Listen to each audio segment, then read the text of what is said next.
ආයුබෝවන් අද රත්තරන් මිල කැරට් 24 22 21 18 ගෝල්ඩ් රේට් එක පොඩ්ඩක් බලමු.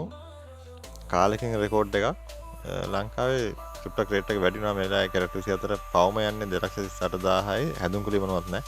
29,750ක් වෙනවා ග්‍රෑම් එක එකත් වැදගත්. ඊට පස්සේ කැරට් 22 එනවා 22 2,18,500යි හැදුම් කුලි මොනවත් නැහැ. එතකොට 8න් බෙදලා තමයි අපි ගණන් දාලා තියෙන්නේ 27,312යි ග්‍රෑම් එක. සාමාන්‍යයෙන් රුපියල් 9,000ක වගේ ගැප් එකක් තියෙනවා කැරට් 21 හැම වෙලාවෙම 2,09,500යි පියුරිටි එකත් එක්කලා හැදෙන්නේ මේ රේට් 26,187යි ග්‍රෑම් එක. හැදුම් කුලිය මොනවත්ම නැහැ. හැදුම් කුලියක් ඇයි නැත්තේ? හැදුම් කුලියක් තියෙනවා ගන්න ගියපුවාම ඒ ඔයාලා සිලෙක්ට් කරන ජුවලරි එකේ අයිටම් එකේ හැටියට තමයි හැදෙන්නේ ගෝල්ඩ් රේට් එක right. ඉතින් මේ කැරට් 18 දැන් ලොකු ගානකට ඇවිල්ලා තිනවා ඩොලර් එක වුණා 296.50 ඒකයි සිද්ධිය. ප්‍රශ්න තියෙන කට්ටිය කමෙන්ට් එකක් දාන්න thank you